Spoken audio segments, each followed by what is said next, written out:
Le ministre Kone Katina va nous entretenir avec le 19e numéro de la tribune du PPACI. Et vous savez que dans l'actualité, il y a tellement de choses à dire. Donc, tenez-vous prêts. Vous aurez une heure de conférence en direct pour vous mettre bien et pour comprendre exactement où va le PPACI. Moi, je vais commencer à donner mon avis sur certains petits sujets. Vous savez, le RHDP a décidé de retirer le nom du président Laurent Gbagbo dans la liste électorale. Moi, j'estime que c'est une faute grave. Surtout que le RHDP oublie qu'ils sont en train d'organiser en 2024 la Coupe d'Afrique des Nations.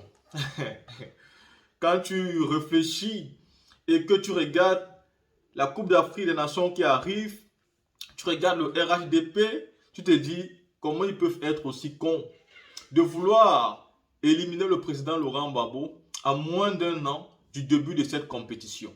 Ça veut dire qu'il laisse beaucoup de temps au président de préparer une mobilisation immense dans toute la Côte d'Ivoire à quelques mois de cette compétition. Ça veut dire en fin 2023, on peut lancer donc des mobilisations terribles. Et ces mobilisations seront vues au niveau international. Et aussi, la violence qu'Alassane Ouattara va réserver aux manifestants sera vue à l'international, chose qui pourra faire à M. Alassane Ouattara de perdre cette compétition. La compétition qu'il a envie d'organiser, pour qu'on dise qu'Alassane Ouattara a organisé, il met déjà cette compétition en danger. Parce qu'il suffit que l'opposition décide de manifester à l'approche de cette compétition pour qu'Alassane Ouattara se voit retirer cette compétition. Parce que le pays sera donc vu comme un pays instable, avec des manifestations à répétition, les violences policières, des gens dehors tout le temps, et les étrangers qui voudront venir pour voir la Coupe d'Afrique vont se sentir, ils vont dire qu'ils ne seront pas en sécurité, et là la CAF sera obligée de donner cette compétition-là à un autre pays. Donc Alassane Ouattara a d'abord ce premier obstacle-là qui va l'obliger à remettre le nom du président Laurent Gbagbo avant le début de la Coupe d'Afrique. Parce que s'il ne l'a pas fait avant, il sera obligé d'assumer. Et je peux vous dire que les négociations, Alassane Ouattara va aller chercher lui-même avant cette période-là. Mais c'est l'une des meilleures stratégies. Je tiens à vous dire ici, pour ceux qui vont dire non, il faut respecter le droit, respecter la loi, respecter la compétition. Je tiens à vous dire ici qu'on n'utilise pas la force du droit avec les hors-la-loi. Quand vous êtes face aux personnes qui sont hors la loi, vous ne pouvez pas dire que vous allez utiliser la force du droit pour gagner. Vous allez donc utiliser la même force que eux ils utilisent. Et la seule force qu'ils utilisent, c'est quelque chose qui vous fait peur, c'est-à-dire c'est leur force. Et donc vous devez à un moment donné utiliser aussi vos muscles pour leur démontrer que vous pouvez être comme eux. Donc c'est pour dire à tous les opposants qui comptent toujours utiliser le droit avec les hors-la-loi que vous êtes dans du faux. Vous ne pouvez jamais vous en sortir. Quand quelqu'un est hors-la-loi, toi tu utilises le droit avec lui, sachant très bien qu'il ne respecte en aucun cas la loi. Déjà Ouattara fait d'abord un troisième mandat, ce qui est contre la loi. Il est hors-la-loi et vous ne pouvez pas respecter le droit avec lui. Et donc il faut savoir que la période de 2024 où la Coupe d'Afrique des Nations va se jouer en Côte d'Ivoire, cette période-là va voir avant des grosses mobilisations, des grosses manifestations. Et ces manifestations pourront réellement entacher la Coupe d'Afrique de M. Alassane Ouattara parce que s'il n'a pas réagi avant la Coupe d'Afrique, il va donc subir les manifestations pendant toute la compétition, ce qui va gâter la fête. Et donc M. Ouattara, pourquoi je vous dis tout le temps, il ne faut pas être inquiet. Le président Laurent Gbagbo, c'est un fin politicien. Il sait pourquoi il a lancé cette réinscription-là en 2022. Pourquoi il a lancé ça rapidement? Il savait que tout ça allait se passer en 2023. Il savait que ça allait se passer comme ça avant les élections qui arrivent en septembre. Il savait qu'avant les élections, la Coupe d'Afrique était en approche. Il savait qu'il devait avoir les moyens de faire pression sur M. Alassane Ouattara. Et donc, il est même possible que ce nom soit réinscrit même sans aucune mobilisation. Parce que Ouattara sait lui-même que s'il n'a pas réinscrit ce nom sans la mobilisation, il sait ce qui peut se passer pendant ou alors avant même la Coupe d'Afrique. Et il sait que si ça se passe comme ça, la Côte d'Ivoire peut se voir retirer cette Coupe d'Afrique-là. Et ce n'est pas la Côte d'Ivoire qui va perdre. C'est M. Alassane Ouattara qui va se voir entaché totalement d'une compétition qu'il aura ratée. Après avoir fait les prêts pour les stades, après avoir tout mis en œuvre pour ça, s'il se va retirer, ça vous savez comment il sera. Donc, ne vous inquiétez pas. Mais entre-temps, écoutons ici en direct le ministre Kone Katina. la liste électorale par la CEI. En point 2, les sérieuses réserves du PACI sur l'orientation budgétaire 2024-2026. Et en troisième point, la mévente des produits agricoles cas de Danaka. Monsieur le ministre. Merci beaucoup.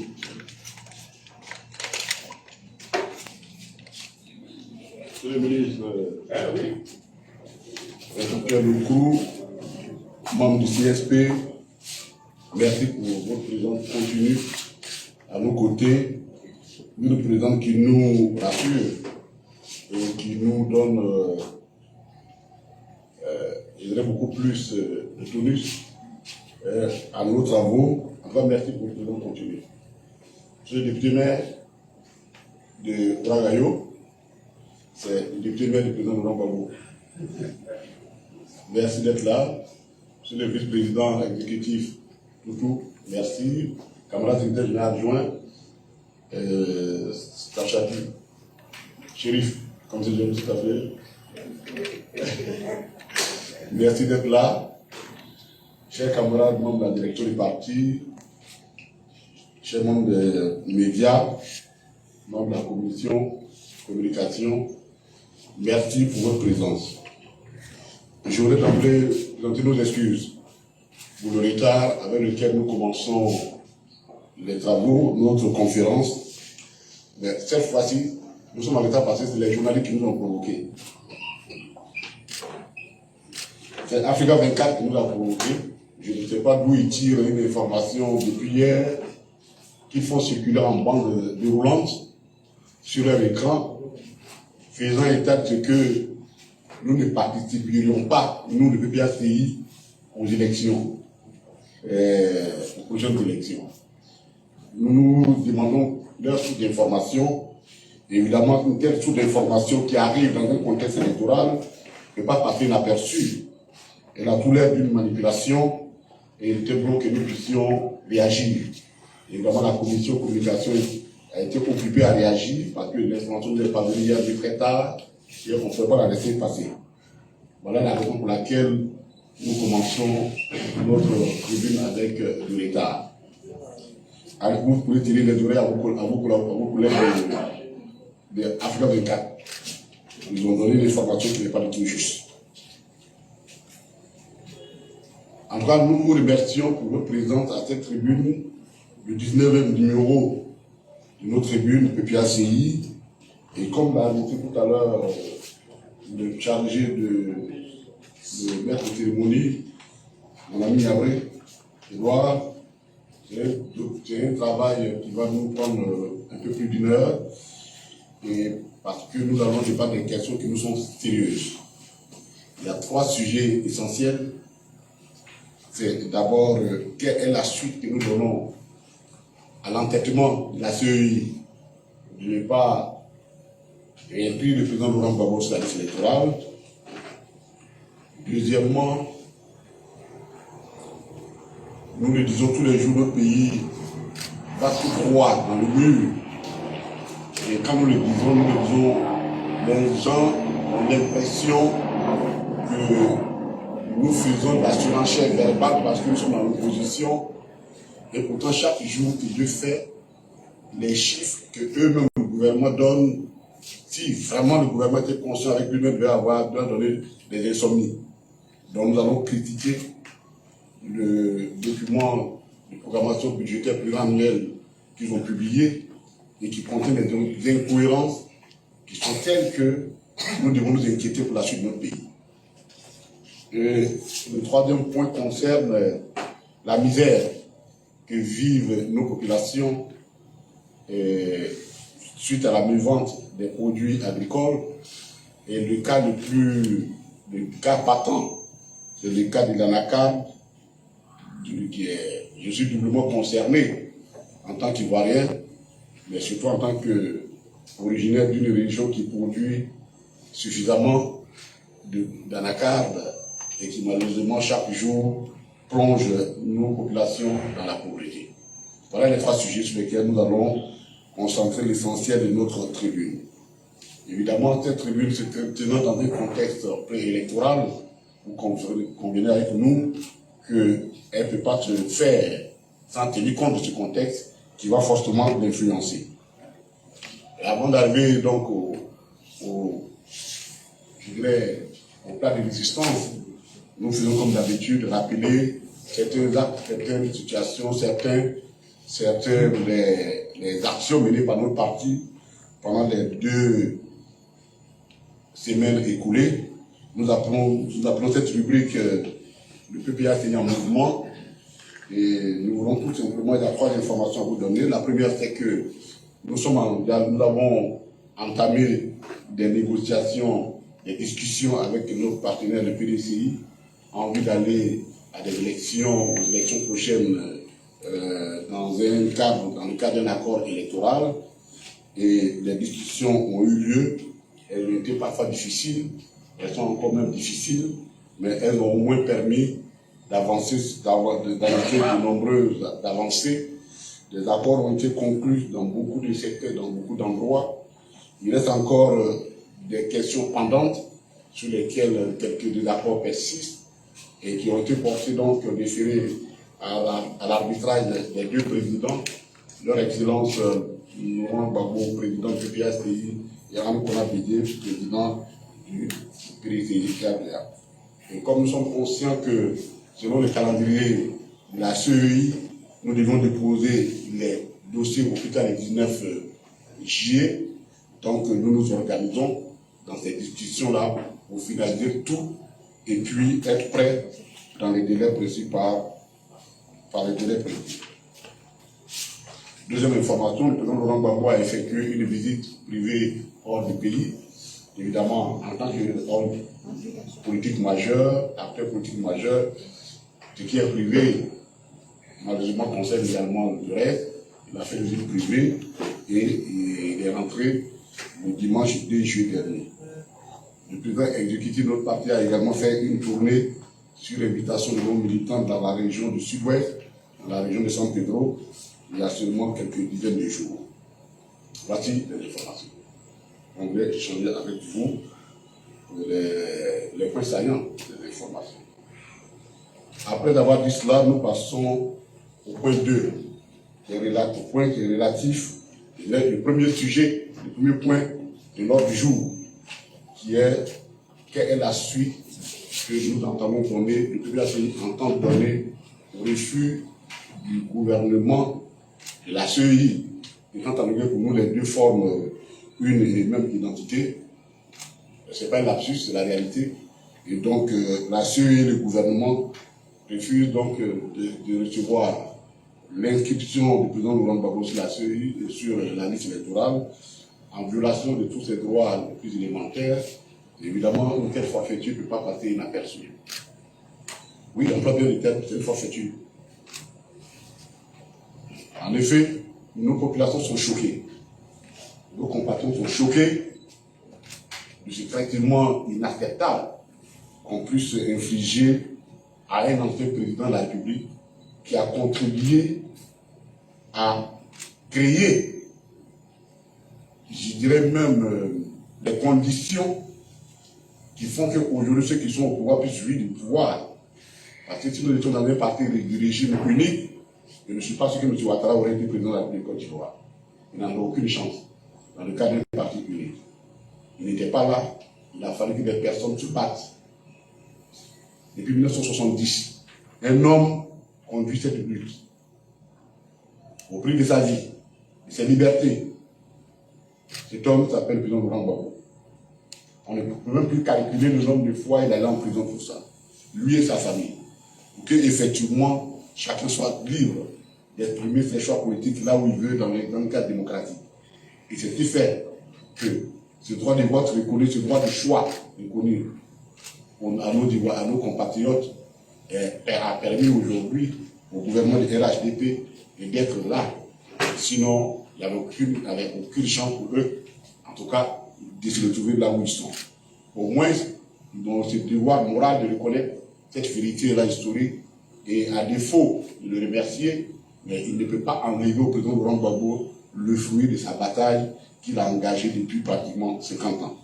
Et ça ne peut pas se faire et que nous allons nous asseoir les bras croisés et applaudir cela. Ce n'est pas acceptable.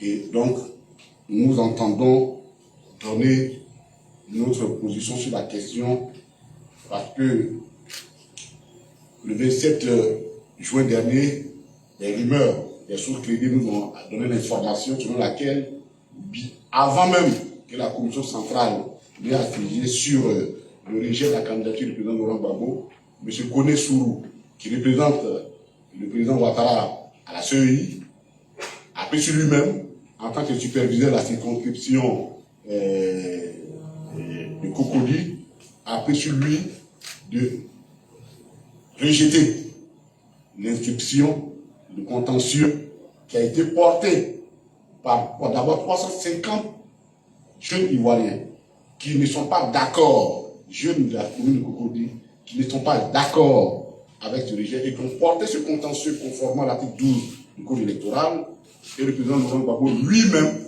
qui est allé porter ce contentieux et à la suite de ça, il a fait un discours qui a été mémorable.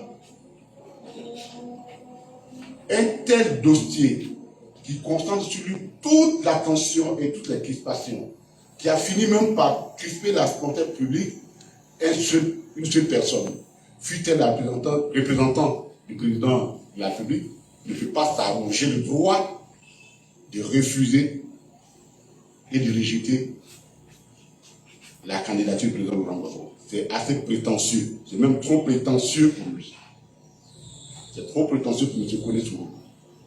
Et donc, quand nous avons fait cette déclaration, le secrétaire général de la CEI nous a répondu dans les colonnes d'un jour comment on appelle, Soir Info, en disant que nous étions dans le délire parce que dans la réalité, la commission centrale était toujours en attente des dossiers de réclamation pour statuer là-dessus et que nous disons faux quand nous disons que c'est M. Kone Sourou qui a pris sur lui l'engagement de rejeter la restitution du président Laurent Gbagbo. Nous sommes le 27 et le journal sont le 28. Donc les propos sont relés le 28. Et le 28 nuit, la nuit du 28, au mardi, du 28 au 29, effectivement, M. Kone Sourou affiche les réclamations de Cocody et il décide de rejeter la candidature du président Laurent Gbagbo. Et nous avons fait une conférence de presse pour dire que cette attitude était moralement inacceptable et juridiquement infondée. Elle est moralement inacceptable pour une raison simple. Pour beaucoup de nos concitoyens et pour une opinion politique et pour une opinion publique majoritaire, l'adversaire le plus craint, l'adversaire que M. Ouattara craint le plus, s'appelle Laurent Gbagbo. Et donc, ne serait que moral, d'un point de vue moral, que ce soit le représentant de Ouattara qui est à la CEI, qui rejette la candidature du président Laurent Gbagbo, moralement c'est inacceptable. C'est inacceptable. Il aurait même pu mettre un peu d'élégance, même de forme, pour amener ce débat au niveau de la CEI et que ce soit la commission qui siège là-dessus. Mais lui, il ne peut pas faire ça. Parce que, et nous allons le dire tout à l'heure, nous allons revenir sur la question, il représente quelqu'un. L'expression en droit représenter est simple, que ce soit en droit ou dans le langage courant. On représente, il dit qu'on agit au compte d'eux et dans l'intérêt d'eux. C'est tout. Si vous me représentez, quelque part, vous agissez pour mon compte. C'est tout simple que ça. Donc, Sourou a agi ici pour le compte du président Ouattara. Pour éliminer son pire adversaire. Lui refuser le droit électoral. C'est ça qui est moralement inacceptable. C'est ça qui est moralement inacceptable dans une démocratie. Il aurait pu, à la limite, envoyer ce débat au niveau de la CEI, se dédouaner pour lui, bon, il y a un débat contradictoire, bon, telle position a été mise en minoritaire. Mais en le faisant, c'est de la prétention. Et c'est inacceptable et moralement inacceptable.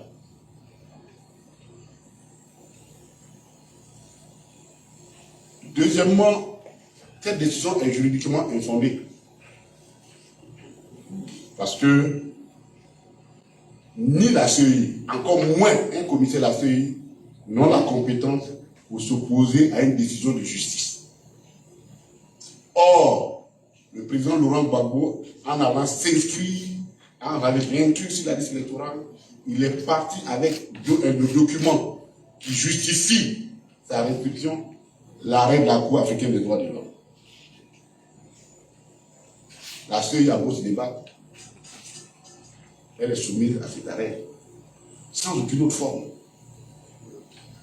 Donc, ni lui, ni la CEI, prise dans son intégralité, encore moins un élément de la CEI, fut un commissaire central, n'ont la compétence pour s'opposer à cet arrêt. Donc, moralement, cette décision est inacceptable, juridiquement, elle est infondée. Quand nous avons informé le président Laurent Gbagbo le 30 juin dernier, voici les instructions qu'il nous a demandées, il nous a données aux partis qui ont été inclus dans le communiqué qui a été fait à ce sujet. Nous devons poursuivre jusqu'à la restitution de ces droits civiques illégalement confisqués. On va poursuivre la bataille, notre lutte jusqu'à la restitution des droits civiques du président Laurent Gbagbo illégalement confisqués.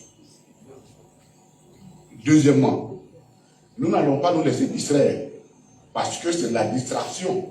Et c'est la même distraction qui continue avec l'affiche, la bande déroulante d'hier.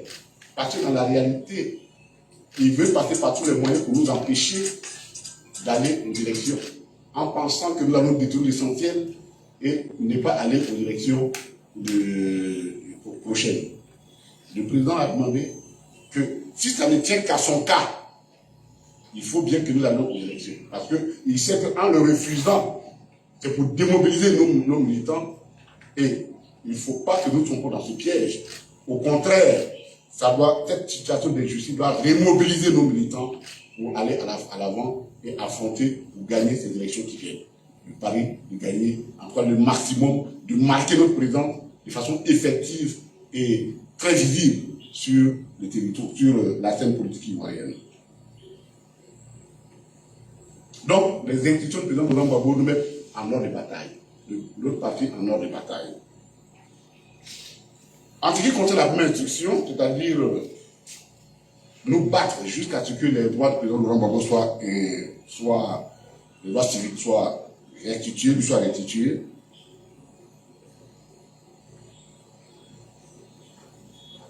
Comme la CEI et le gouvernement ont décidé de devenir des hors-la-loi. Un hors-la-loi, c'est celui qui n'applique pas la loi. C'est des hors-la-loi qui ont décidé, eux, que lorsqu'une décision de justice ne rentre pas dans leurs intérêts, eux, ils ne l'appliquent pas. Ils choisissent d'appliquer les décisions qui les arrangent. On est dans le Far West. Exactement dans le Far West. Donc, ils se sont décidés de devenir des hors-la-loi. En prenant en otage la justice, ils n'ont plus d'autre choix que de nous battre autrement. Ils n'ont plus d'autre choix que de nous battre autrement. Puisque un citoyen, quand il a un problème, il va voir la justice. Et la justice lui dit, vous avez raison, et prend une décision. Mais le juge qui a pris la décision, ce n'est pas lui qui a pris.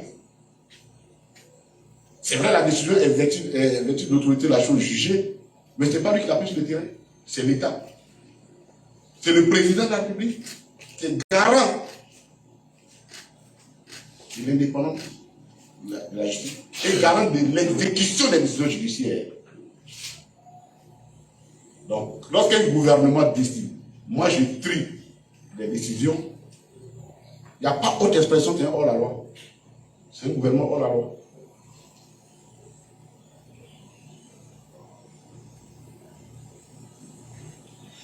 La Cour africaine des droits de l'homme est d'application immédiate. Comme ils ont refusé de l'appliquer, nous avons envisagé, nous n'avons pas le choix. Puisque nous n'allons pas nous asseoir pour les regarder faire. Donc, depuis le début, notre parti a arrêté un programme, un plan d'action qui décline.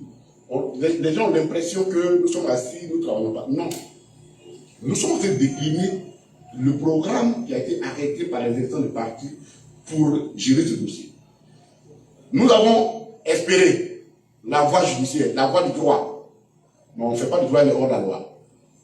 Donc, on se rend compte qu'elle ne peut pas prospérer. On ne va pas tous les jours aller voir les juges, prendre des décisions, on va venir que le gouvernement ne va pas appliquer la vie de l'amusement.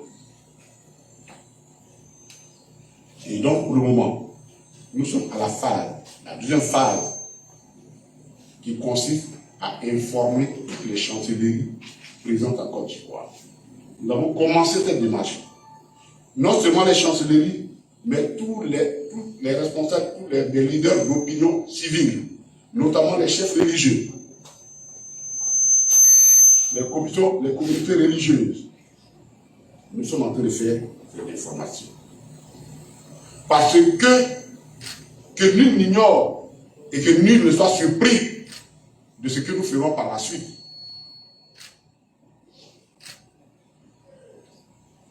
Donc, nous sommes aujourd'hui dans la phase d'information. Et donc cette phase-là, quand elle aura fini, le parti va se réunir et nous déciderons des autres phases à faire. Dans tous les cas de figure, il y a des actions qui seront menées. Le moment et les modalités qui étaient mises en œuvre là sont à la discrétion de notre parti. Donc, sur ce point, nous voulons demander à nos militants de rester très mobilisés. Des mots d'ordre vont arriver. Oui, il en aura. Dans tous les cas, il y aura des mots d'ordre qui vont arriver. Parce qu'on ne peut pas s'asseoir, ce n'est pas possible. Sinon, notre parti n'a plus sa raison d'être. Nous-mêmes, en tant qu'acteurs politiques, n'avons plus notre raison d'être. Nous-mêmes, en tant qu'ayant une vision pour notre pays, nous n'avons pas de raison d'être. Parce que dans ma culture, on dit, si quelqu'un, je vous vois, on dit, monsieur, votre chemise est sale, elle est déchirée, je vais vous donner une nouvelle chemise, mais il faut regarder ce qu'il veut l'apporter. Si lui-même, ta chemise, il est en haillon, et il te dit, il va te donner une nouvelle chemise, il faut douter. Si nous disons que nous devons nous battre pour la justice de la Côte d'Ivoire, pour toute la justice, et le droit soit se prévale pour tous les citoyens, ça suppose que nous, à notre sein, quand cela concerne le premier d'entre nous, nous devons être d'abord sur le front. C'est à partir du moment que les autres sauront que oui, on peut se battre pour eux. Donc on ne peut pas. Sauf à faire harakiri, se faire harakiri, on ne va pas s'asseoir pour regarder. Il y aura forcément une réponse à cela. Mais nous donnons aujourd'hui la chance. Nous laissons la chance toujours à la sagesse. C'est pourquoi nous parlons à toutes les communautés pour que ceux qui peuvent parler à la Côte d'Ivoire puissent parler à ceux qui ont les oreilles pour entendre. Nous sommes à ce stade. Nous augmentons notre stade d'information. Or, ça peut s'arrêter là. Effectivement, notre requête trouve une information. Nous ne sommes pas là pour mener des actions, juste pour des actions. Mais nous entamons à jour de notre bataille. Au demeurant, la question du président Laurent Gbagbo pose de façon plus large et rend encore davantage crucial et urgent la révision et la réforme, et même pas, on va pas le terme, la refondation de la CEI. Parce que cette CEI-là, chaque jour qui passe, donne la preuve qu'elle est fondamentalement une CEI sous contrôle exclusif du régime RHDP. Et donc confligène. C'est une CEI confligène. Et c'est normal. Moi, Koné Katina, vous me prenez, vous m'envoyez à la CEI, vous êtes président de la CEI, les premiers cas, il y a défense, c'est le cas de Laurent Gbagbo. C'est tout. Je suis partisan. Je suis partisan. Donc, c'est pas parce que vous allez m'enlever de là, pour aller m'envoyer à la CEI, que du jour au lendemain, je deviens non, c'est pas vrai. C'est pas vrai. Ne jouons pas avec l'esprit des Ivoiriens, des citoyens. Un représentant parce que la CEI, les termes sont clairs. On dit les membres représentants. Mais le mot représentation, c'est un mandat. On ne peut pas être représentant quand on n'a pas un mandat. En droit, ce n'est pas possible. J'ai un mandat. Mais quand on a un mandat, on agit en fonction des intérêts du mandant. Donc, tous ceux qui sont là-bas, chacun ne pas pour l'intérêt. C'est pourquoi Sourou peut se permettre d'éliminer, parce qu'il a une petite parcelle d'autorité qu'on lui a donnée, l'adversaire le plus coriace de son mandant. Donc, une association de représentants ne confère pas neutralité. Ne confère pas neutralité. Donc, la CEI-là, avec ce cas, s'il y en a qui doutent encore que cette CEI-là, elle n'est pas confligène, ou du moins elle est capable de porter, d'être neutre, ils se trompent, parce que ce n'est pas possible. Il faut la refaire. Et il y a des exemples. Donc voilà un peu ce que nous voulons dire sur le cas du président Grand Bateau. Ce dossier, c'est un dossier qui est au centre de nos préoccupations et nous n'entendons pas du tout nous laisser distraire. Nous sommes maîtres et de notre chronogramme et des modalités de sa mise en œuvre. C'est pourquoi les gens ont l'impression que nous allons doucement, mais parce que nous fonctionnons sur un chronogramme bien déterminé. Nous sommes partis bien organisés.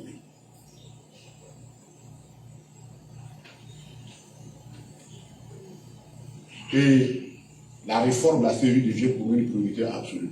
Elle fera partie aussi des batailles que nous allons mener.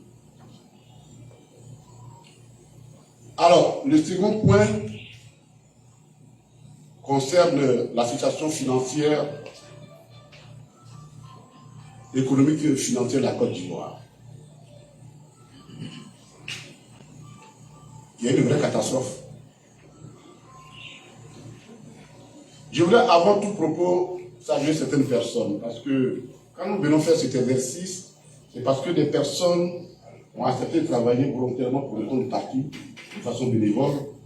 Je voudrais ici, au nom du parti, saluer le secrétaire national technique Oula Yvon et son équipe,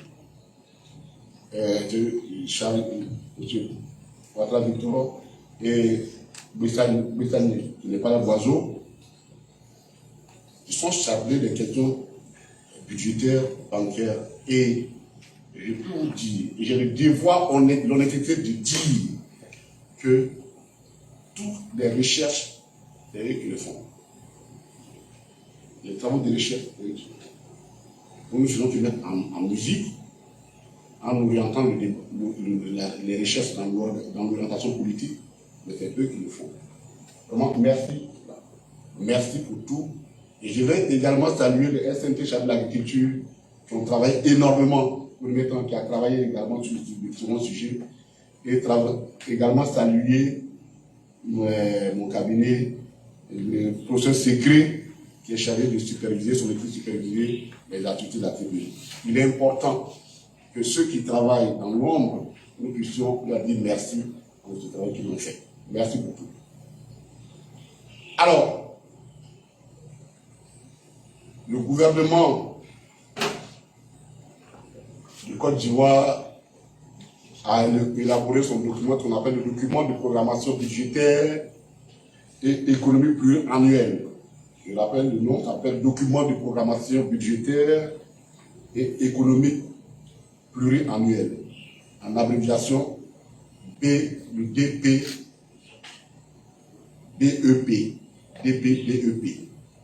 C'est un document stratégique très important de la Côte d'Ivoire, puisque selon les critères de l'UEMOA, c'est une partie de l'UEMOA, nous sommes partis du cadre budgétaire annuel, comme on l'a reconnu, on copie en Afrique, on copie tout, hein.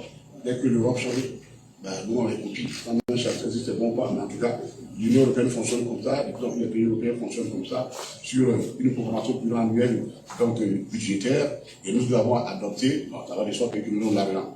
Donc on a oublié de faire ce qu'ils font. Et ce document est très important, parce que c'est un document cadre qui contient toutes les informations sur l'actuelle, la situation actuelle et la projection pour les 3 prochaines années, 2024, 2025, 2026. Mais comme toujours, ce gouvernement a l'habitude de ruser avec la population. Un document aussi important qui parle de l'avenir de la Côte d'Ivoire, qui engage les finances de la Côte d'Ivoire. Il y a un député qui est là, membre parlementaire. Les députés l'ont reçu, ce document négatif.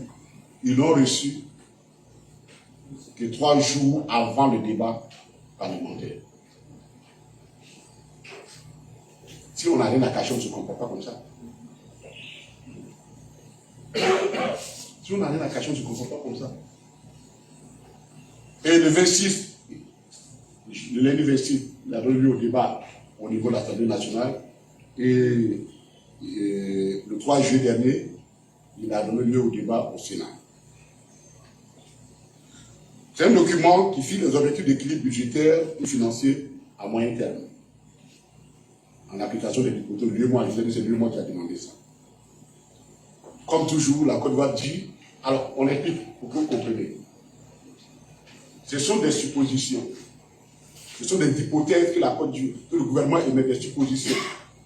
Sur la base de ce qui a été bien réalisé, et sur la base de certaines prévisions à la fois nationales et internationales, la conjoncture économique nationale et internationale, et à partir de là, ils élaborent un document qu'ils appellent donc, qui font la projection, la projection à la fois budgétaire, financière et économique de l'État. Voici ce que la Côte d'Ivoire dit. Ils vont donner les éléments. Ils disent que eux, sur la base des données qu'ils ont, leur PIB va faire une croissance de 7% en 2024, il va arriver à 7,2% en 2025, et il va arriver finalement en 2026, en les mêmes proportions en 2026, 7,2%. Ils vont réduire la pauvreté. Je vous donne les promesses, hein, on va les faire vite, hein, parce que bon, les promesses, voilà. Mais tout ça, il y croit parce que dans la réalité, tout ça c'est lié au fait qu'il y a aussi la guerre de l'Ukraine. Eux croient que la guerre de l'Ukraine, ça va finir bientôt, comme c'est eux qui ont déclaré la guerre. La guerre va finir, sur cette base-là, les choses vont repartir, ainsi de suite. Ils ont donné une bonne littérature, hein. Elle sera à la disposition. Les médias, nous avons travaillé des nuits pour vous les donner. C'est la littérature que pour tenir cela, nous allons nous trouver en 2027, en 2026, la dette sera de 37 000 milliards de francs CFA. Nous sommes à 24 000 milliards, donc ils vont augmenter ça de 13 000 milliards. Voilà, voici un peu, vraiment je veux dire, la haute littérature, en fait, c'est la littérature, ce n'est pas ça qui est l'élément important parce que ça, chacun peut l'écrire. Je peux m'asseoir pour dire, demain je vais devenir milliardaire. La question, c'est de dire, mais je vais devenir milliardaire sur quelle base? Et c'est à ce niveau que nous avons les critiquer. Pour leur dire que leurs projections sont irréalisables.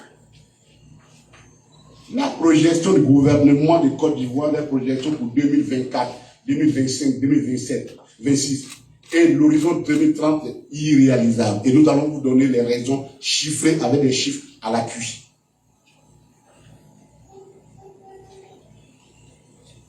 Pour l'observation de ce document, de leur document, on a fait l'observation à 2 niveaux. Le premier niveau, c'est sur la forme.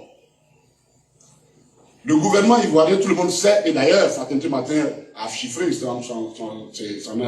on s'en orgueille, pour dire que nous avons passé un programme avec le FMI, la Banque mondiale, dont nous sommes un pays sérieux, normal, et que bon, on a 3 000 milliards. Et on va nous donner l'équivalent de 3 milliards de dollars, bon, mettons tous les 2 000 milliards, et ils ont signé un programme économique avec la Banque mondiale et le FMI. Mais la première des choses, si quand vous voulez faire vos projections et que vous voulez que l'opinion vous suive, donnez-nous quel est le programme que vous avez signé avec le FMI. puisque c'est le fondement de toutes vos projections. Non, nous ne l'avons pas. Je ne sais pas si les députés l'ont eu, ils n'ont pas.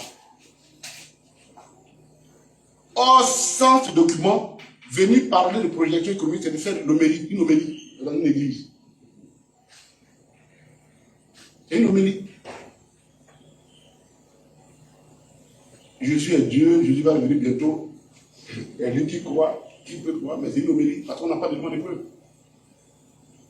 On ne fait pas de l'homélie dans une économie. On ne gère pas un État avec des sermons. Donc, ce document doit rendre public pour voir est-ce qu'il est possible de tenir les projections telles qu'elles ont été faites à partir de ce document-là, un document important. Nous ne l'avons pas. Ça fait partie de la gestion du RHDP. Cacher les données. Pourtant, c'est le peuple qui doit se porter.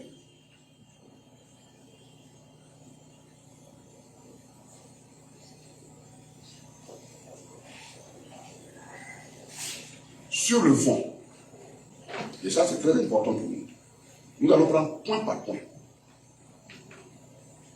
Pour nous, ils font des projections économiques surréalistes. Et voyez-vous, le gouvernement ivoirien a commis l'erreur que beaucoup de personnes commettent quand on arrive au pouvoir. L'overdose. Si on ne fait pas attention, on est gagné par l'overdose du pouvoir. Et on fait des projections. Mais la réalité de la gestion du pouvoir est différente.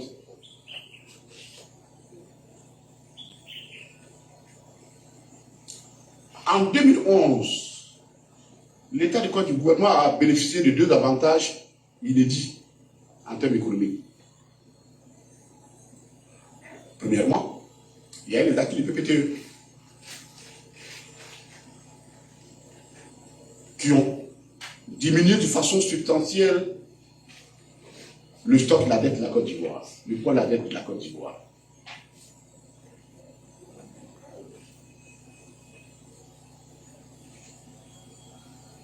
Et évidemment,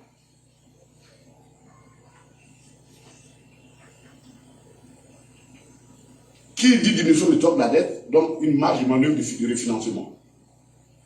Mais il faut être sage pour savoir gérer cette situation. Deuxième avantage, c'est la situation de crise politique que la Côte d'Ivoire a connue depuis 1999. Crise politique pour laquelle, en tout cas, sauf leurs militants à eux, mais vous demandez à chaque Ivoirien, ils vous diront, les responsables de ces crises-là, c'est eux.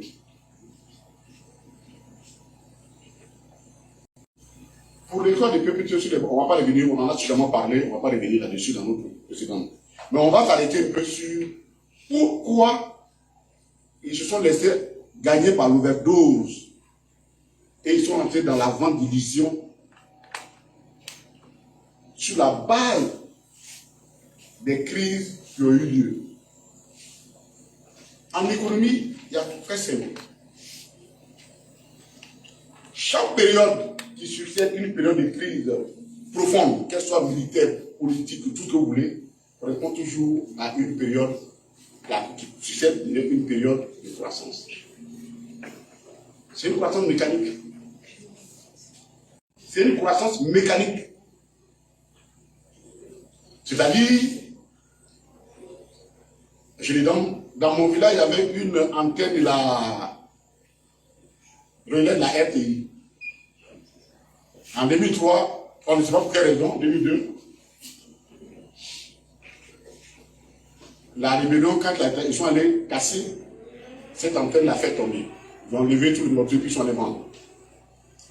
Quand la guerre finit, en 2012, on reconstruit cette antenne sur relais. Mais oui, économiquement, à partir du moment où ça n'existait plus, quand vous le construisez, effectivement, vous faites une plus-value, une croissance. Mais elle n'apporte rien parce que l'antenne existait avant. Je schématise pour que tout le monde comprenne ce que nous voulons dire. Parce que ce bien existait avant. Pourquoi les économistes appellent les années qui ont suivi la Deuxième Guerre mondiale les 30 glorieuses? Dans tous les livres d'économie, vous les regardez, on dit les 30 glorieuses. Parce que nécessité beaucoup à propulser l'économie, la croissance des pays occidentaux, des pays qui ont bénéficié du plan Marshall. C'est pourquoi vous regardez bien. Si elle crée la guerre quelque part, elle détruit et puis elle vient construire. Parce que comme elle vient construire, donc elle crée une croissance dans leur pays. Donc la période qui succède toujours une période de crise profonde est une période de croissance mécanique. C'est comme un ressort que vous avez comprimé. Quand vous le relâchez, il fait une propulsion mécanique. C'est l'état de grâce. Mais ça, il faut savoir gérer ça. Or, malheureusement, nos amis là, ils n'ont pas su gérer ça. Ils se sont présentés comme étant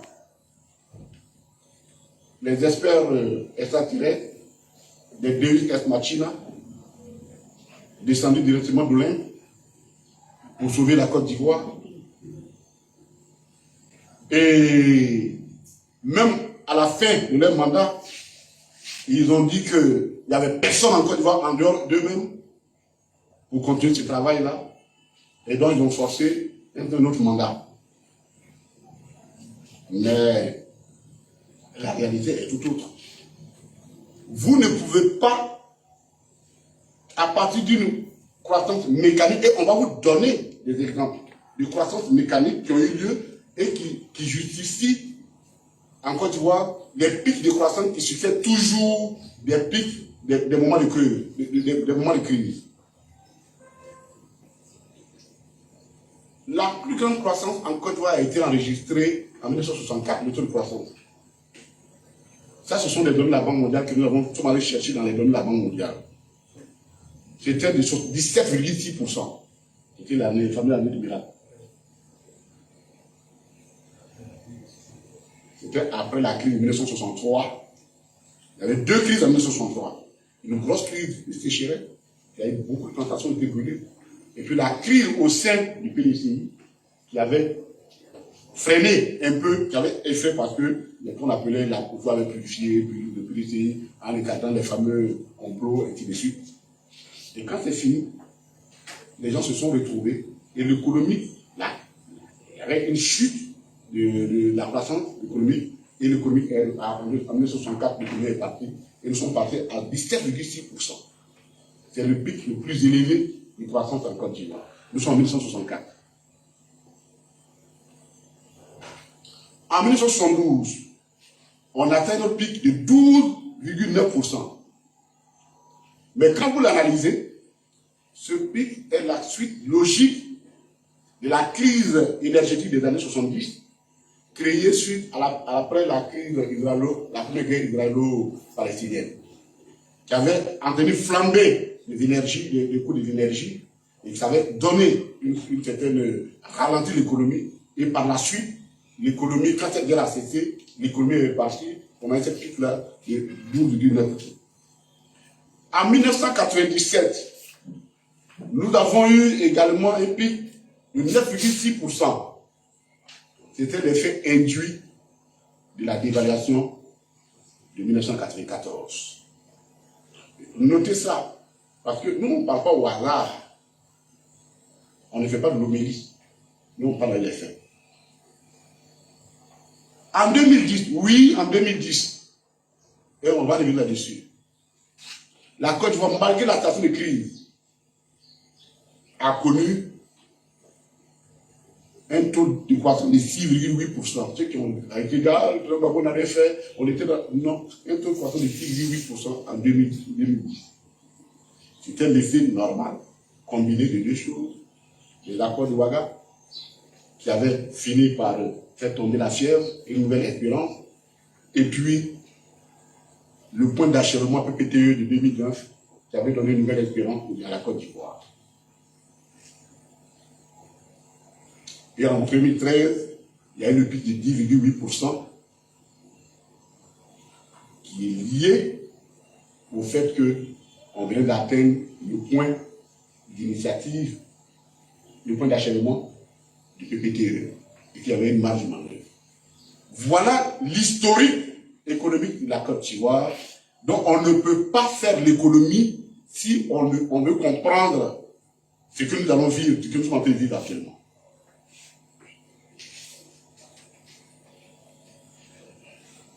Mais évidemment, le gouvernement ivoirien a une chance, il a été soutenu par ceux qui l'accompagnent. Oui, il y a des grandes, quand vous ouvrez les livres, les littératures économiques actuellement, ah non, la Côte d'Ivoire va bien, les croissants, vraiment, ainsi de suite. Oui, parce qu'ils les disent pour justifier leur guerre. Vous dites, on a bien fait de faire la guerre, voyez-vous, ça va bien dans ce pays. Mais la réalité est là. Et en 2015, c'était tellement flagrant que le représentant de l'Union européenne, qu'on a dû faire débarquer rapidement, qui est reparti, a fait sortir, l'Union européenne a fait un rapport. Comme on a ce malheur de ne pas lire et de ne pas garder les documents. Chers amis, et ça je dis tous les journalistes, lisez. Ça vous allez devenir des grands journalistes parce qu'on ne va pas vous tromper.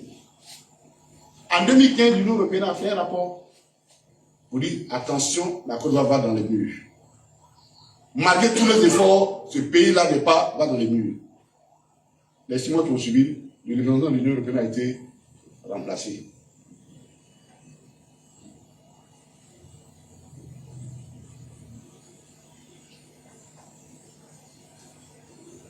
La Côte d'Ivoire, malgré tout le vouvouzou-là, se trouve dans la catégorie des pays, on appelle pays à revenu intermédiaire des tranches inférieures, les petits. Bon, je voudrais pour les familles petits, quoi. Les petits, c'est l'abréviation pays à revenu intermédiaire, tranche inférieure. Selon la classification de 2020, ce sont les pays dont les revenus sont compris entre 1 300 $, revenus par tête d'habitant, 1 036 $ et 4 045 $. Depuis 2012, on nous a promis l'émergence. Or, l'émergence concerne ceux qui sont ce qu'on appelle les tranches, les pays à revenus intermédiaires, tranches supérieures. C'est à partir de là où on commence à dire, bon, toi, tu peux être émergent. Et le taux, pour ça, le revenu par tête d'habitant de ces pays est compris en 4 046 $ par an et 12 385 $ par an. Il y a ceux qui ont des revenus comme ça. Mais c'est mécanique. Hein. On prend la richesse d'un pays, on divise par le nombre de la population et puis on dit, bon, on considère que chaque personne a au moins ça. C'est-à-dire, même si tu n'as rien à manger, on considère que tu as ça au moins. Juste ça, malheureusement, c'est ça les agrégats. Je vous ai déjà expliqué ici les statistiques. C'est quelque chose d'assez obscur. On dit, bon, on cherche la moyenne. C'est comme quelqu'un, tes pieds sont dans le feu, ta tête est dans le frigo, et puis on dit ta moyenne normale là, tu es dans une moyenne normale, on dit, bon, tu fais 37 degrés. Non, mais ta tête brûle. Tes pieds brûlent. Donc, les statistiques restent, les statistiques sont. Et ces données macroéconomiques ont été inventées depuis un certain nombre d'années, depuis la crise de 1939 d'ailleurs, 1929, pour essayer de contrôler les économies. Mais elles ne traduisent jamais la réalité sérieuse. C'est-à-dire, nous sommes 5, on a produit ensemble 100 000. Chacun de nous a produit 20 000, 20 000, 100 000. On dit, ah oui, bon, chacun a 20 000. L'année prochaine, les 5, on produit 120 000. On dit, ah oui, on a fait une croissance de 20 points. De 20 000. Mais entre-temps, moi, quand Katina, tu avais produit 20 000, je n'ai rien produit. Mais le ministre Pierre Lecroux, lui, il a produit 40.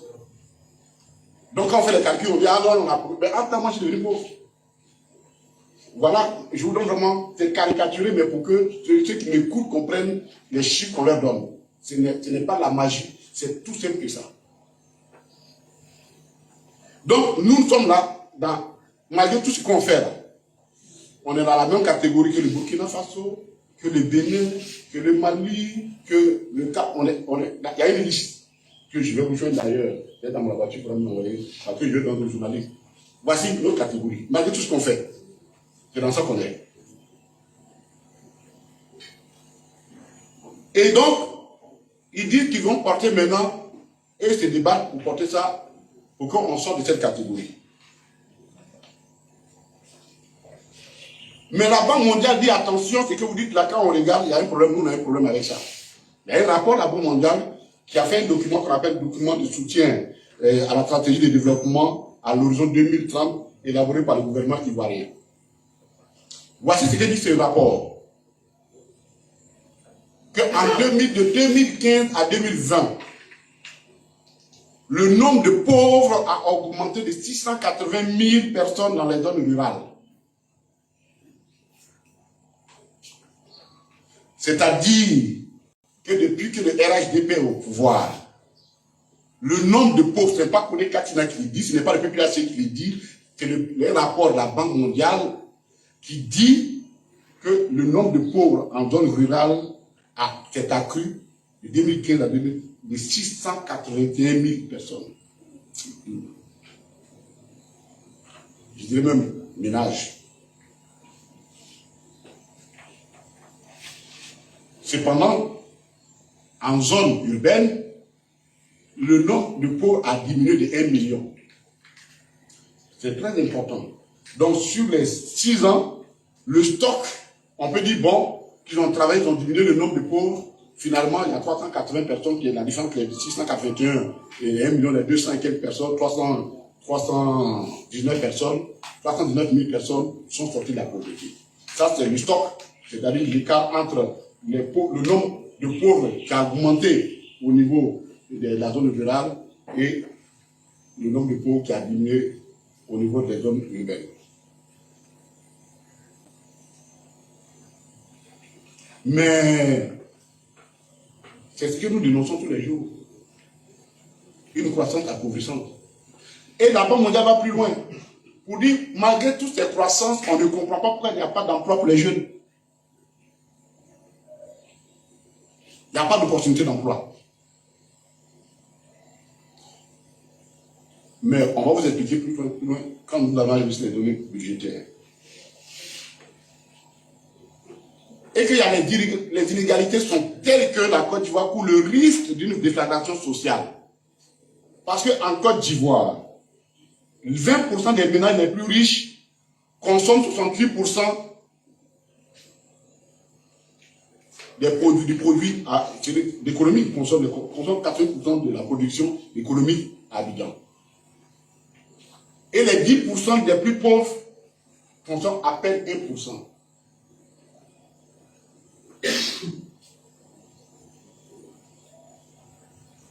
Vous comprenez ce que ça veut dire. À l'intérieur, la tendance c'est 43% et 6%.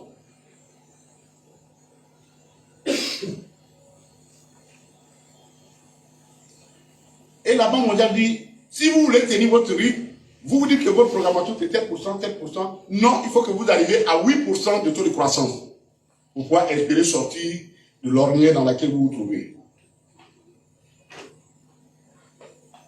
Or, pour le faire,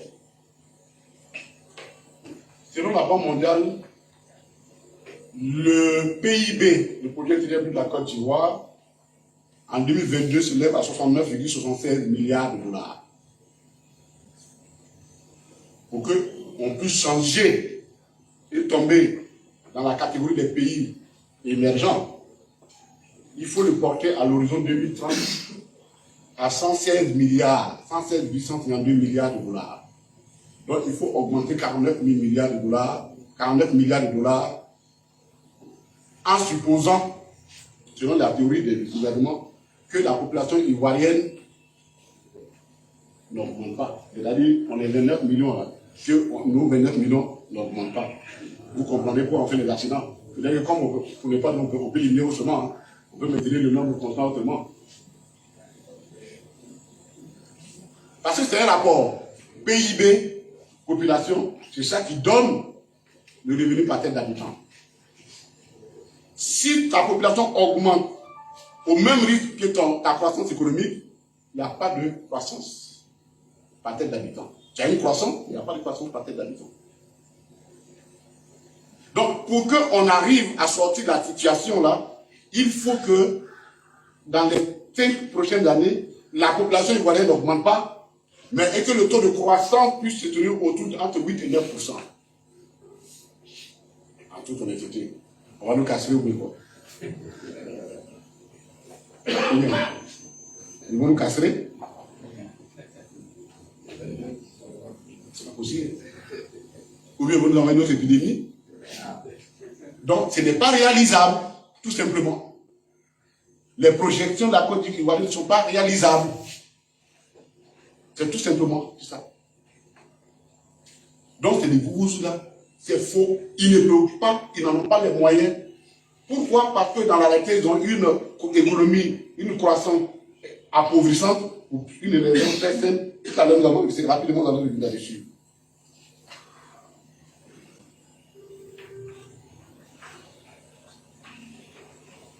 Les gens, ils veulent que nous, on devienne comme des adeptes d'une secte. Tu crois à un gourou. Tout ce qu'il dit, on le croit. Parce que le gourou nous aurait hypnotisé. Oui, certainement, nous avons hypnotisé certains des leurs.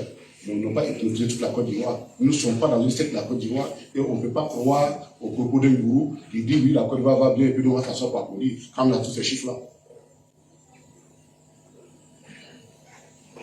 Sur le plan financier, pour tenir séparé la Côte d'Ivoire, il faut que je dois faire mon inflation, le taux d'inflation, je dois le maintenir à 5, actuellement, je dois le diminuer. Il faut qu'on diminue le taux d'inflation. Le taux d'inflation, c'est la variation du prix des produits et des services en rapport avec la variation du revenu des personnes qui sont dans un pays. Mais il dit pour faire ça, nous comptons sur une seule chose. Il faut que la guerre cesse en Ukraine.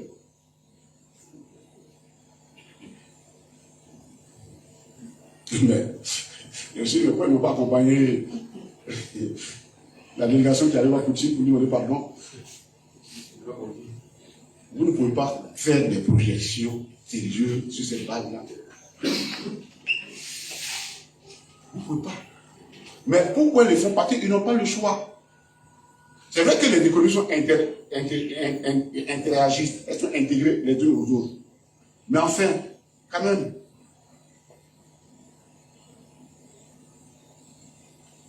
or, sur la base du programme qu'ils ont signé à l'FMI, tout suggère que, malheureusement, l'inflation va être à un niveau encore très élevé. Pourquoi? Parce que le FMI leur demande d'augmenter le taux de pression fiscale, qui est de 12% à peu près actuellement. Il faut que se débrouille pour le porter à 15%. Or, le taux de pression, c'est une moyenne, hein, comme je l'ai dit, c'est une moyenne entre le montant des recettes globales ramenées à ceux qui contribuent à la population globale. Et donc, ils disent le PIB qu'il faut qu'on augmente le taux de pression fiscale, c'est-à-dire, je corrige pour que vous compreniez, c'est le montant des recettes fiscales ramenées au PIB qui détermine le taux de pression fiscale. Nous sommes à 12%. Mais comment les porter à 15%? Ils disent qu'eux vont faire deux choses. Ils vont fiscaliser le secteur informel. Ça, ils nous l'ont déjà dit depuis 2011. Donc, c'est pas nouveau. Et deuxièmement, et comme ils ne peuvent pas fiscaliser, il ne reste que deux choses. Parce que pour augmenter l'assiette fiscale, il y a deux choses. Soit tu élargis l'assiette de façon horizontale en intégrant des secteurs qui n'étaient pas imposés, ou tu augmentes l'assiette de façon verticale en augmentant le coût des marchandises, puisque l'assiette de la TVA, comme la TVA, elle est assise sur les chiffres d'affaires. Et donc, si toi, tu augmentes l'assiette en intégrant des secteurs qui n'étaient pas, et ce que la Banque mondiale leur demande, Donc ne soyons pas surpris. Et le gouvernement freine parce qu'il attend les élections. Après les élections, on va aller dans la flambée des prix. Parce que, entre-temps, ils seront obligés de mettre de la TVA sur un certain nombre de produits qui jusque-là en étaient exonérés. Des produits de première nécessité. Par exemple, il y a certaines huiles de qualité moyenne, qui sont taxées au taux réduit, la TVA. Le FMNR demande du protestant au taux normal de 18%. Donc, qui dit TVA, je vous avais expliqué si TVA, la taxe, la valeur ajoutée. Mais nous, on dit également que tout va augmenter. Tout va augmenter. Donc, on ne peut pas vous demander d'augmenter la TVA et vous dire que vous allez pouvoir maintenir l'inflation. Ce n'est pas possible. Et ça a commencé déjà avec l'augmentation de l'énergie et l'augmentation des data informatiques. Donc, l'inflation, il ne peut pas la tenir. Ce n'est pas possible. Même si la guerre de l'Ukraine finissait, il ne peut pas la tenir parce que la station financière de la Côte d'Ivoire les oblige à augmenter les impôts et la TVA.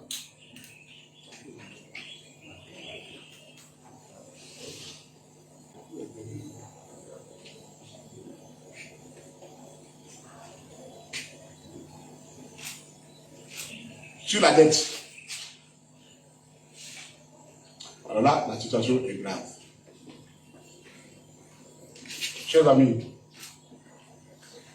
on arrive à un stade où, même si on nous vend, les gens viennent nous acheter un à un, on ne pourra pas finir la dette.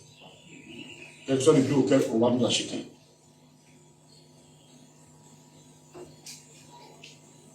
Le service de la dette, c'est-à-dire, je ne parle même pas de la dette nominale, les intérêts de la dette, représenteront 69% des recettes fiscales de la Côte d'Ivoire.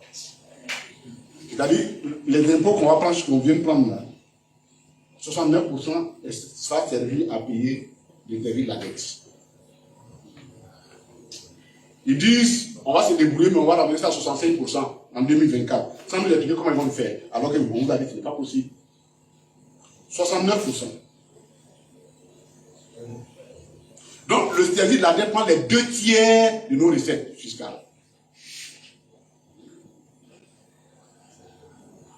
Quand on y ajoute la masse salariale,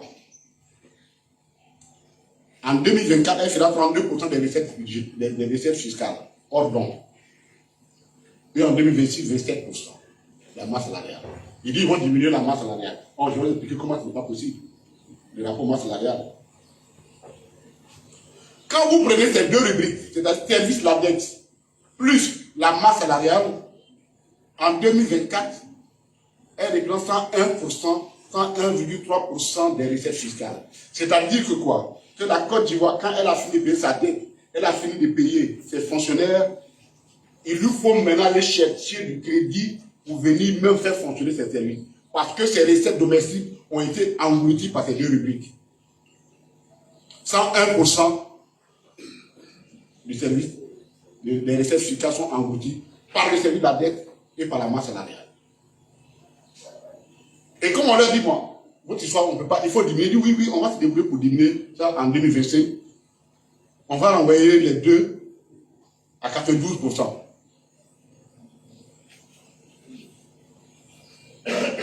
Donc, pour les dépenses de fonctionnement, même fonctionnement, et vous comprenez pourquoi nos hôpitaux croulent. On ne peut pas trouver les médicaments, le plateau technique est défaillant. Donc, pour le fonctionnement, on est obligé d'aller prendre la dette. Puisque la masse salariale et le service de la dette prennent l'essentiel des recettes fiscales. C'est-à-dire nous consommons plus que ce que nous produisons. Ça, c'est la gouvernance du RADP, version FMI, ou fonctionnaire du FMI. Donc, nous sommes dans un cycle infernal de la dette. Parce que les échéances arrivent. Et ils disent dans les documents, ils n'ont même pas, ils ont au moins dans le fil de dire, hein, ils disent on est obligé d'aller chercher l'argent pour mieux rembourser nos dettes. Donc, on est dans le cycle infernal de la dette. Chers amis, aujourd'hui encore, la question de la dette commence à inquiéter les pays du G7. l'OCDE commence à s'inquiéter sur la dette. La dette est rentrée maintenant dans la logique de combat géopolitique. L'OCDE demande à la Chine, qui est aujourd'hui l'un des pays les grands créanciers de l'Afrique, de restructurer sa dette. La Chine dit non. Je vais la faire à ma manière. Parce que la dette est devenue un instrument de domination des nations, des peuples. Et si nous les Africains, nous ne prenons pas ce courage à un moment de nous regarder, écouter, apprenons à vivre avec le peu que nous avons, comme le président Laurent Gbagbo nous l'avait enseigné. Pendant, avec le budget sécurisé, chers amis, nous allons courir, nous couvrons notre perte, et nous allons plus avoir des vendeurs d'illusions à la tête de nos États.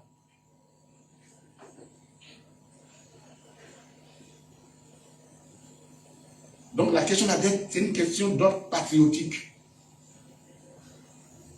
Elle n'est pas une question partisane.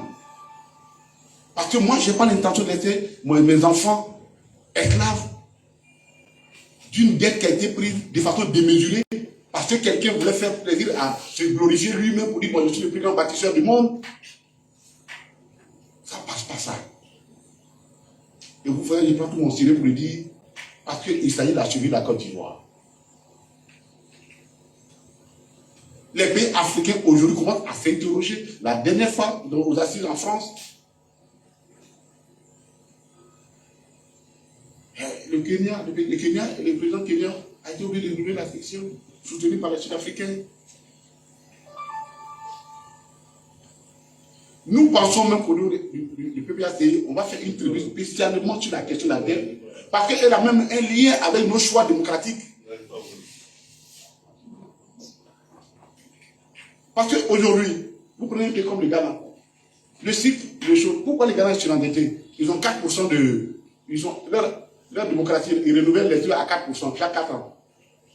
Mais quand un président arrive, il veut travailler. En 4 ans, il veut travailler. Et comme il n'a pas l'argent, il est obligé d'aller prêter au guichet les plus chers. Donc, notre choix démocratique et politique a une incidence sur notre endettement. Sur notre façon de construire notre économie. Il nous faut une réflexion profonde sur la question et le PPACI est en train de réfléchir profondément à ça.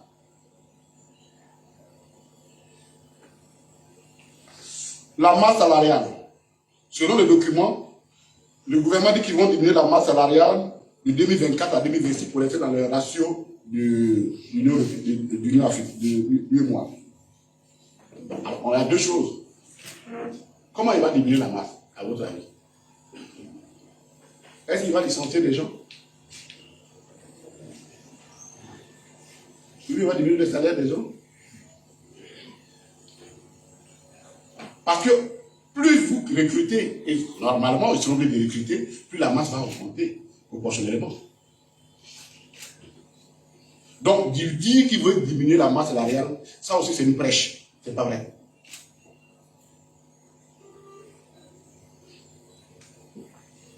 Le déficit budgétaire, bon, évidemment, quand on a fini de voir ce qu'on a dit là, quand l'inflation est obligée d'augmenter, quand vous êtes obligé de vous endetter, pour même le fonctionnement des services, il ne faut pas dire que vous avez le niveau de déficit budgétaire. Le déficit budgétaire, c'est la différence entre vos recettes et vos engagements. Et si vous ne pouvez pas diminuer, vous dites que vous avez du niveau de déficit budgétaire, quand vous allez le diminuer, si vous réduisez à la dette. Alors que vos recettes fiscales ne peuvent pas diminuer.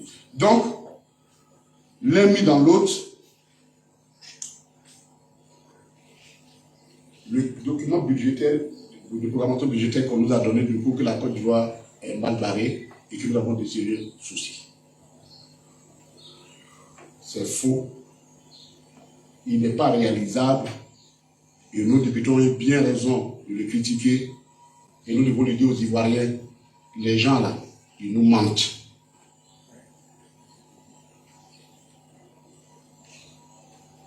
Alors, je ne parle même pas des dettes des établissements parapublics qui sont relevés, c'est des sommes énormes. Les DPN ou les sociétés de l'État. Évidemment, c'est normal. Dans un pays, quelqu'un, on dit, bon, on a fait des audits, on ne sait pas quel est le résultat des audits, et puis bon, on fonctionne comme ça, ça va de soi. Dernier point rapidement, c'est le point de l'ANACAR, la maison de l'ANACAR. Chers amis, cette question-là, elle est importante. Pourquoi? J'ai regardé une chaîne de télévision, votre chaîne France 24, qui a fait une émission, France 24, télévisée par TV5, deux chaînes, qui sont allés interroger les paysans. Ah, ils auraient pu aller ailleurs, mais ils sont allés à Katula. Et vous allez interroger les populations de Chinois qui sont assis avec leurs produits en accord devant eux, la main sur la joue, les larmes à peine continuent, parce que c'est inquiétant, la rentrée scolaire va arriver, ils ne sont pas capables de vendre leurs produits. Vous comprenez pourquoi la pauvreté a atteint en zone rurale de 681 000 personnes.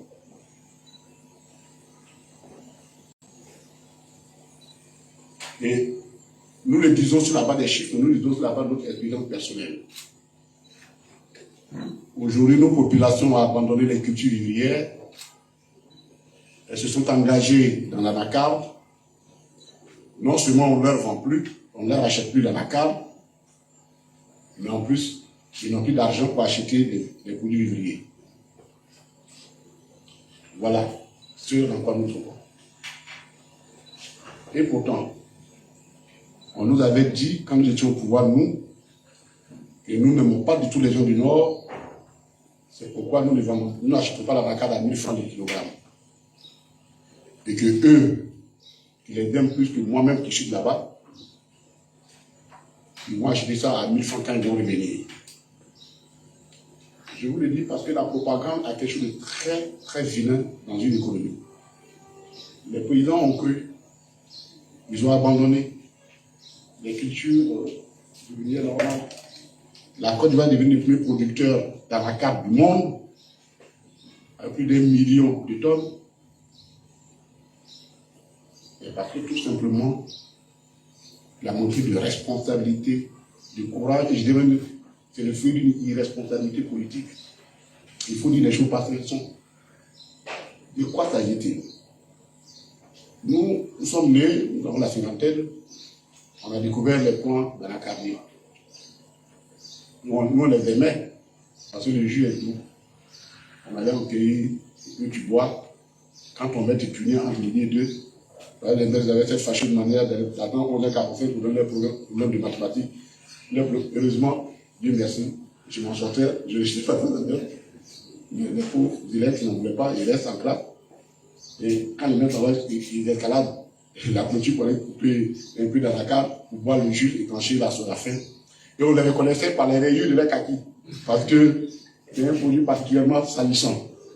Quand on le prenait, et on a connu ce produit comme ça, qui a été introduit en Côte d'Ivoire par les colons. Au début, pour être un instrument de lutte contre un arbre qui résiste à la sécheresse, contre la déforestation. Par la suite, quand les conflits naissent en Côte d'Ivoire, deux facteurs vont faire en sorte que l'anacarde va prendre l'ascenseur. Il y a deux grands consommateurs d'anacarde dans le monde, deux pays consommateurs d'anacarde dans le monde. Parce que quand nous avons des produits là, il faut que nous fassions des études pour voir quel est le marché réel de ces produits là, au moins potentiel. L'anacarde, il y a deux grands pays producteurs, consommateurs qui sont maintenant producteurs d'anacarde, c'est l'Inde et le Vietnam. Toute leur nourriture de base, c'est de l'anacarde. Ils sont en même temps les plus grands producteurs d'anacarde. Ils étaient. L'Inde, c'est un continent. Il a une partie tropicale. Il produit l'anacarde comme chez nous. Le Vietnam, on est dans le même fuseau. Donc, c'est exactement comme la Côte d'Ivoire.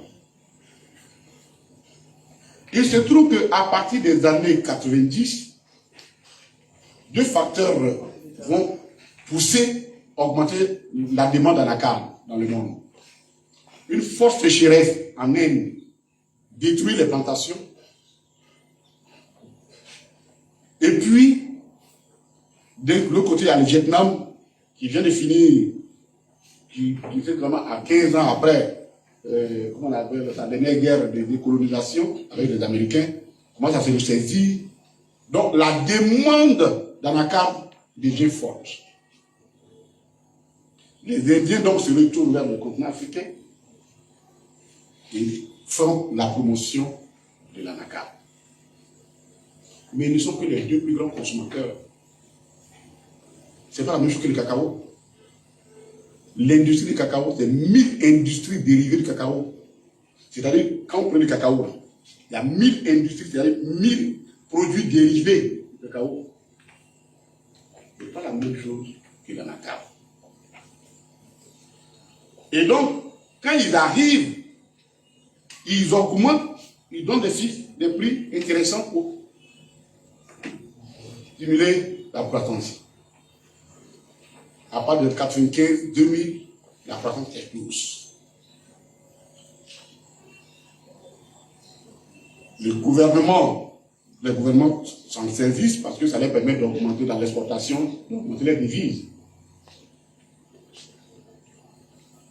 Et lorsque le conflit naît entre Ouattara et Bédié, dans l'exploitation malencontreuse de la malhonnête et malencontreuse de la théorie de ce qu'il appelle l'ivoirité, la question de l'anacarde devient au centre du combat politique. Et donc, le RDR au début et les RADICaux aujourd'hui l'utilisent comme instrument de pénétration politique dans le Nord. Vous n'achetez pas vos produits d'anacarde. Sinon, l'anacarde là, oh, moi j'entendais ça. Ah non, non, non, ça te vend bien. Mais c'est parce que comme vous êtes du Nord, c'est pourquoi on n'achète pas vos produits. Et l'affaire prend. L'affaire prend. Les parents du Nord ont eu enfin leur arbre providentiel. L'anacarde devient la réponse au cacao. Et on en produit à profusion. La conséquence aujourd'hui, la Côte produit pratiquement 1 300 000 tonnes, comme le cacao, comme l'Ivoirien peut manger l'anacarde ici. Donc, qu'est-ce qui se passe? C'est les Indiens qui sont obligés de venir s'installer dans nos pays pour faire la transformation de l'anacarde un peu avec 18%, avec des faveurs, une fiscalité des faveurs, pour que justement ce produit soit concurrentiel et qu'il produit ici soit concurrentiel sur le marché international. Parce que les facteurs de production au Vietnam sont moins chers que les facteurs de production en Côte d'Ivoire, pour plusieurs raisons, dont l'une des raisons qu'on en parle, on dit que c'est un tabou, dont les CFA. On en parlera l'autre jour. Les facteurs de production. Un ouvrier vietnamien, il peut vivre avec 100 000 correspondant l'équivalent de 100 000 francs CFA. Ce qui n'est pas possible pour un ouvrier ivoirien. Donc, les facteurs de production sont élevés ici. Et comme les acheteurs finaux sont dans toutes les chaînes, ils décident donc de casser le prix ici. Ils font la rétention du prix. Le gouvernement dit c'est 315, on dit il n'y a pas de problème. Mais le pauvre paysan qui attend, qui n'a rien à manger, il attend, quand on vient pour voir 75 francs, il prend tant de temps pour danser.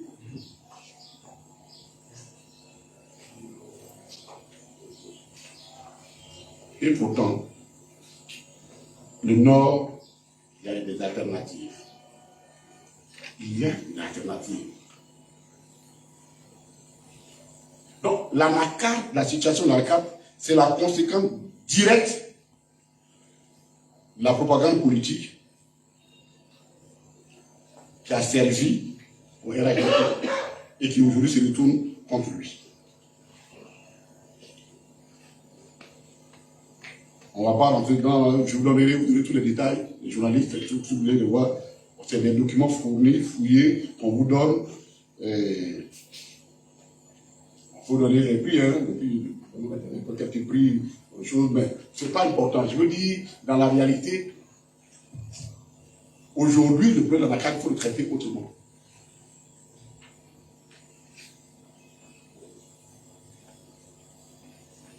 PPACI, il faut reformuler l'économie au Nord. Vous savez, je ne connais aucun pays au monde où les citoyens, où la nature dote les citoyens avec les mêmes potentialités. Non, il y a toujours des gens qui, de par la nature de l'économie, et donc il appartient à l'État de gérer. Et de tous les gouvernements qui se sont succédés, et pas, il ne faut pas accepter cette théorie de l'inclusion qui a prévalu à un moment donné. Tous les gouvernements qui ont succédé ont essayé une politique, une approche en direction des populations du Nord. Vous pouvez étudier les phares de développement, les fonds d'aménagement ruraux.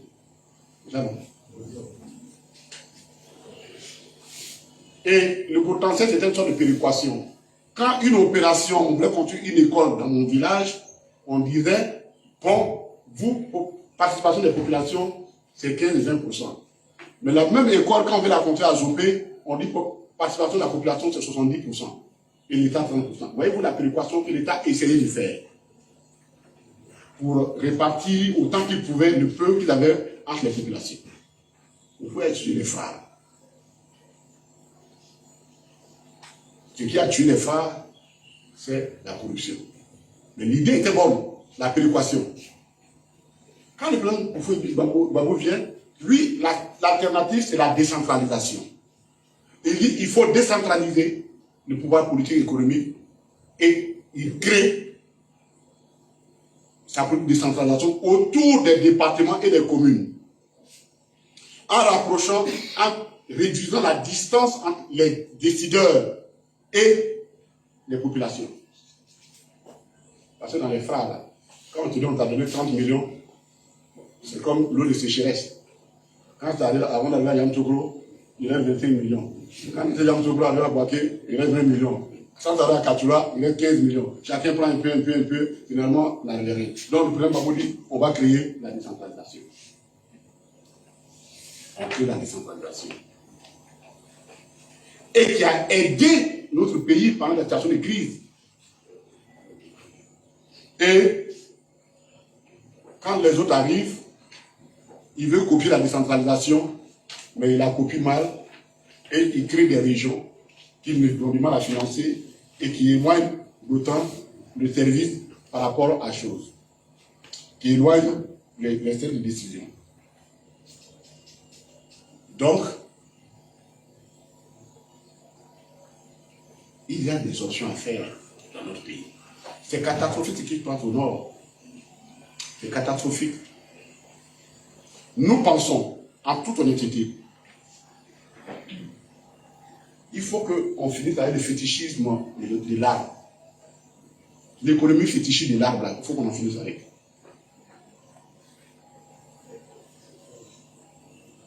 En Côte d'Ivoire, au nord, les dégâts que les animaux font dans la transhumance saisonnière, le gouvernement les chiffre entre 300 et 400 milliards. Vous savez mais pourquoi ils mettent le feu?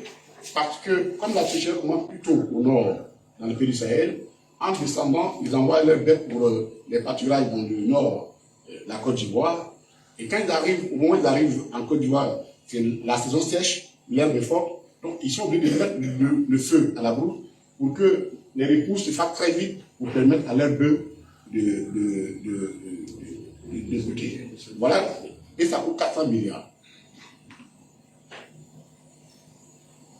Et le gouvernement, si chaque tête, il y a une taxe parafiscale, on ne sait pas qui gère ça dans ces pays-là, si chaque tête de bœuf qui traverse la Côte d'Ivoire, ils prennent 1000 francs. Ok.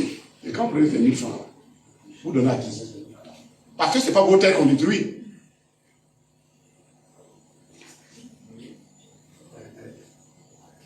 Il suffit tout simplement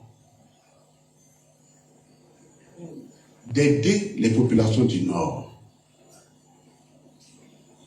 à organiser le pâturage des animaux qui gênent. Si moi j'ai 200 hectares et je décide de faire des vignes sur 20 hectares et je fais un peu de riz ici, il y a encore peut-être 50 hectares, 60 hectares. Si les gouvernements mettent, je mets je m'organise de sorte que les bœufs, là, quand ils viennent, le matin, je suis assis, allez mon chef, viens, 100 francs, tête de bœuf. 100 francs, tête de bœuf. Tu vas faire le pâturage. Je suis même capable d'organiser le pâturage pour vous en faisant des puits, ainsi de suite. Vous allez voir que le Nord n'est pas aussi pauvre qu'on le pense. C'est l'imagination qui manque.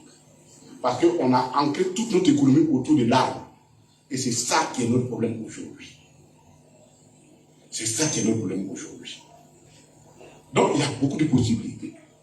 Si on a bien organisé et que l'État décide, par exemple, de dire on n'envoie plus de bœufs sur pied, en tout cas, si ça va venir sur pied à Abidjan, c'est vraiment une proportion résiduelle, et que tous les abats doivent se faire dans les abattoirs modernes construits au nord, un à Bondiali, l'autre chez moi à Katula, parce qu'on va actionner Katula, le deuxième à Odiné, le troisième à Odiné, vous venez, vos bœufs, on les abat là, et puis on organise un transfert, un système de transfert par les rails, ainsi de suite par nos camions sécurisés. Vous venez en Côte d'Ivoire, vous allez trouver du travail à Abidjan, vous allez trouver du travail pour nos populations, on va pouvoir travailler dans les abattoirs. Donc on peut le faire. La propagande, elle sert toujours de temps d'une campagne. C'est 30 jours pour les élections présidentielles. Après, là, la propagande vous rattrape. Et l'ANACAM, aujourd'hui, la situation de l'ANACAM est dramatique, chers amis. Et ce n'est pas seul. Si on vous dresse la liste, les VIA, on n'en parle pas. Parce que nous sommes assis, nous sommes. Et ça, je pense que le PPACI a des offres sérieuses, bien réfléchies, en direction de nos populations, pour faire avancer les causes. Nous avons besoin de quelques pistes. Il y a encore des réflexions possibles à faire. Chers amis, voilà un peu. Et je voulais finir par le Nord. Savez-vous qu'au Nord, il y avait autant de fouets? Parce que moi, je ne crois pas à l'État bénéfice, qui aime les bénéfices. Vous êtes un peu patient. Oui, parce que comme on avait trouvé 11 heures, ça fait bientôt 3 heures et qu'on en a rendez-vous après. Mais c'est tant mieux, non? C'est stressant, en fait, c'est stressant. D'accord, ok, on va finir maintenant. On va finir. Oui, parce que c'est des questions, vous les apprenez en tant que journaliste, ça nous fait plaisir. Mais nous, c'est des questions nationales. Et vous voyez, c'est des questions d'un intérêt particulier. C'est qui fait la différence entre notre conférence de presse. Ce n'est pas une conférence où on vient donner un point unique. C'est quelque chose on la veut didactique, on la veut d'éducation, on veut être l'information. Vous relayez, c'est bien, ça nous fait plaisir. Mais quand nous parlons aussi à mon président qui est à Arekoka, qui écoute et qui a besoin de savoir pourquoi on n'achète pas son anacarde. Pourquoi je pense qu'on prend notre temps pour l'expliquer. Excusez-nous pour cela, mais on va se communiquer tout à l'heure. Et donc, après avoir écouté, vous avez écouté, hein, comme je vous disais, on n'utilise pas la force de loi face aux personnes qui sont hors la loi. Je l'a dit ici. Et donc, à un moment donné, il va forcément falloir d'autres moyens face aux personnes qui ne comprennent absolument et qui sont gamées, comme on dit souvent, à Côte d'Ivoire. Des personnes qui sont gamées sur leur et comme toujours, quand les crises arrivent, au lieu de réfléchir sur les solutions réelles, on jette le bain avec le bébé du bain en même temps. Moi, je me limite beaucoup sur le problème du président non-inscription, parce que pour moi, c'est le problème principal majeur. Et ce problème majeur doit être absolument réglé. Ça doit être réglé avant 2025. Mais tout le monde nous a dit que le nom du président reviendra contre saison. Donc, ne vous inquiétez pas. Prenez votre mal en patience, mais soyez mobilisés. Parce que la culture d'Anakam a atteint ses limites et il faut avoir le courage de dire ça à nos populations. De ce qui va se passer. Vous savez, Alassane Ouattara a voulu faire un il a voulu retirer le président Laurent Gbagbo. Voici le premier de notre rencontre d'aujourd'hui. En pensant que le président Laurent Gbagbo allait essayer de revendiquer tout et pas en 2024. Donc Alassane Ouattara lui voulait que tout se passe maintenant. Donc pour qu'il gère ça, il étouffe ça tout de suite. Mais seulement l'opposition qui connaît la politique d'Alassane Ouattara anticipe tous les dangers d'Alassane Ouattara. Ils vont se mobiliser. Ils vont démontrer la force, mais pas maintenant. Ils ne sont pas pressés. Ils vont se mobiliser, ils vont tout faire, mais pas maintenant. Ils ne sont pas pressés. Le moment de la pression. Merci, monsieur le ministre. Rien faire que d'insérer le nom du président J'ai Laurent coutume dans à la liste dire des que commandants. Alassane Ouattara pense qu'il est toutes les sage. tribunes Il que vous utilise toujours animez le coup en dessous de la ceinture comme un commencent lance. à Et ressembler lui au aussi, coup il va d'amphi se préparer pour les coups en dessous de la ceinture. parce Il que va c'est faire le fait nom du avec président beaucoup de Laurent Gbagbo. méthodologie. Sinon, toute la honte sera sur lui. Je voudrais, avant de continuer, saluer la présence très fâchés contre lui. du CA au Canada Michel, Je peux vous dire que du dans un CA pays où on a Doumbia, une compétition internationale, on a besoin du CA de la Doumbia stabilité, Moussa, du du train, de la Sabatikina, tranquillité et d'une stabilité et pour totale. saluer la On a présence besoin du que le pays respecte les droits camarade de du l'homme, parti respecte tout ce qui va avec. qui a pu Sans suivre Alassane prendre un Ouattara avion n'est pas pour venir en train de assister à la respecter les droits de tribune. l'homme. Vu que la Cour Nous africaine qu'on salue de Ouattara l'homme a demandé Bakita, la réinscription du nom du président responsable Gbagbo communication Ouattara n'a et pas France, et donc nous tout ce qui Bourgois, va découler sera uniquement conseillère la responsabilité de Alassane entre-temps Ouattara. du candidat